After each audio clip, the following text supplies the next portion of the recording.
Performance Samples is one of my top 3 absolute favorite sample library developers, along with Orchestral tools and Audio Imperia. In this case, it is because I believe the performance sample libraries are made in an unconventional way, which makes our jobs as composers much easier and effortless. These libraries allow us to sketch our main ideas very fast without compromising their quality. So, as an example, check out the choir in this part of my new Nier Automata cover. Sounds like this.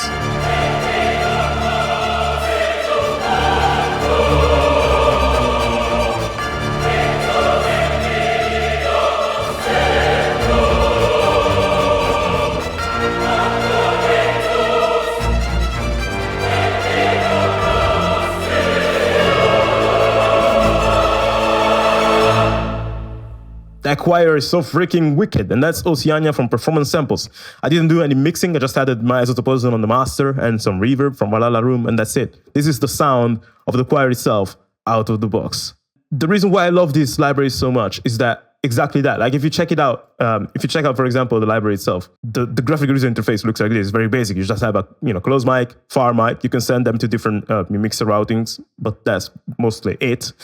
There isn't fancy graphics, many different articulation. You're like, why? Like, what's wrong with this? And the reason is that this library is based entirely on sound and on adaptability. So if you check out, for example, these notes here.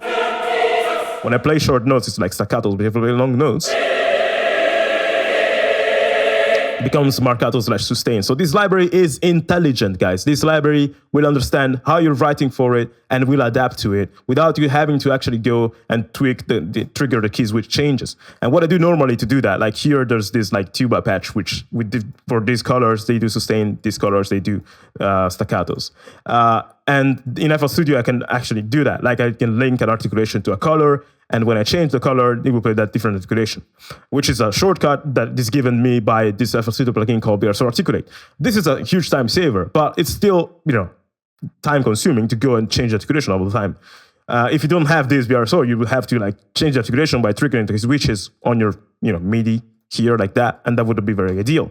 That takes you time. And the reason why that's not so good is that when you compose an idea or something, you want to be able to compose it as fast as possible before you either get bored or before the critical voice in your head kicks in and tells you, hey, what you're composing is shit, you should stop, So it's always like a sprint, a rush, like a rocket launch. You start like with a huge combustion and explosion. That's how your creative process needs to be if you want to actually take to the skies. So using a library like Oceania, which has these intelligent articulation changes and also has attack times, which are very on point. Like you see here, it's like it's synced to the grid and it sounds on time. This is a time saver because for certain libraries like Tina Solo Cello from Cine Samples, which is amazing, by the way, I highly recommend it for cellos, has a beautiful sound. But the problem of that library is that the attack time is crazy. Like for the legato notes.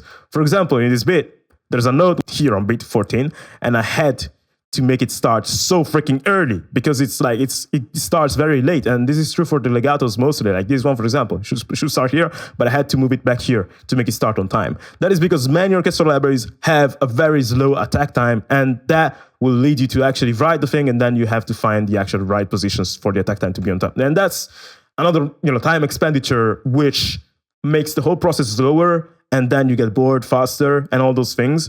While with performance samples, you just write and it sounds great. So I highly appreciate when that is true. And that's also the reason why I love Metropolis Arc 1 so much, is that it has an amazing sound of the box. But using the performance sample library is even faster. Now, you guys might think he's just boasting about stuff. And obviously, this library is from Performance Samples. I was lucky enough to be sent this, like Oceania and Caspian, as an NFR for free to try them, tell them my feedback, and show them in my channel. And that is something that YouTubers like me tend to do. But what I don't like to do is to just say yes to every single possibility, because like you guys have no idea how many libraries I was sent and asked to make reviews about, and I turned them down. That's because I don't like to be the guy who tells you, hey, buy that, buy that, buy this, buy that. There's a deal here, another deal there. You need to buy this. There's a lot of money in that. That's a good business. It's a good business model. But personally, I don't believe in telling you guys to do certain things that I would not do. So if I wouldn't use the library, or if I wouldn't buy the library, if I don't believe in a library, I will not talk about it on my channel, even though people will pay me for that, or they send me the free. I'm not into that, you know. There are people who do that, and there's nothing. I'm nothing against those people, but my philosophy is like, I prefer to only use a few resources which are very good. So I will reflect that on my channel. That's why I don't do loads of reviews. That's why I don't do reviews about libraries I don't own. That's why I don't give you my opinions on libraries I never tried. You know, I want to be coherent. So when I talk about, like, for example, the Avenant of courses all the time, or I talk about Metropolis Arc 1 all the time and stuff like that, that's because I truly believe in this stuff. Now, performance samples is another thing I believe in. And other than these libraries, on their website, you're going to find freebies. There's one called Angry Brass, which sounds amazing. And there's also another library, Caspian, follows the same philosophy as Oceania, but it's just for the brass. You might have heard it in my Star Wars cover I published the other week in my Alice Moukala music channel. And the brass sounds something like this. This is from Performance Samples, Caspian. And same philosophy, the articulation changes depending on how you write it. Now, the thing obviously it saves time, but the thing I don't like about this one is that, but in general, like the performance sample libraries, they sound amazing, but they might not have too much round robin. So when you play fast notes like this, you get a bit of machine gun effect. It can be hidden along inside the whole track. But for this reason, for central libraries like Caspian, for example, I like to layer them with other stuff. So here I use the Caspian bass trombone, but I also use Metropolis Arc 1 as well on the French horns, I think.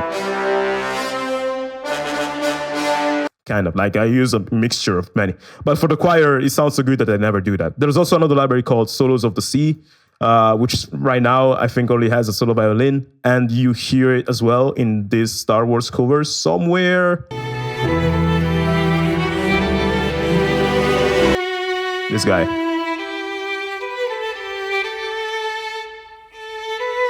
And you also hear it, I think, in this part here.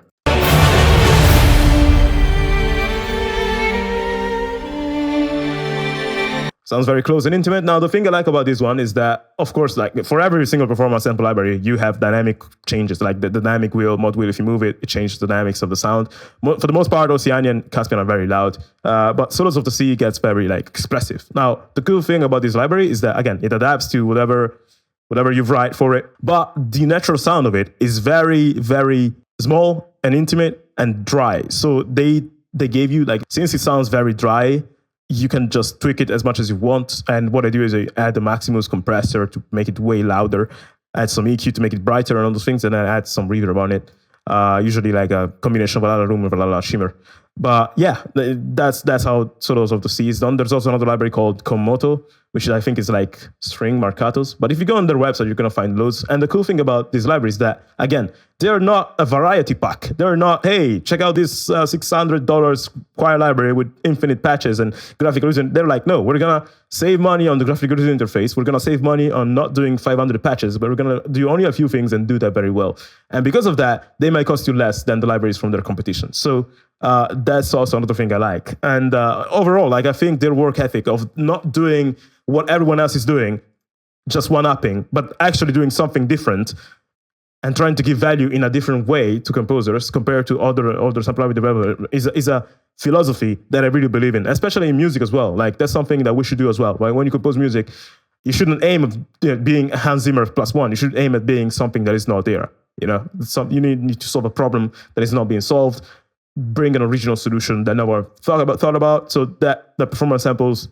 But yeah, guys, I just wanted to like bring your attention to these guys because they're amazing. But that's it for this video now. It was long enough, and I see you guys with a new tutorial next week. And I'm gonna leave a link to performance samples down below. Go there, get the freebie libraries at least, and then if you want, get the full ones, which I highly recommend. Bye.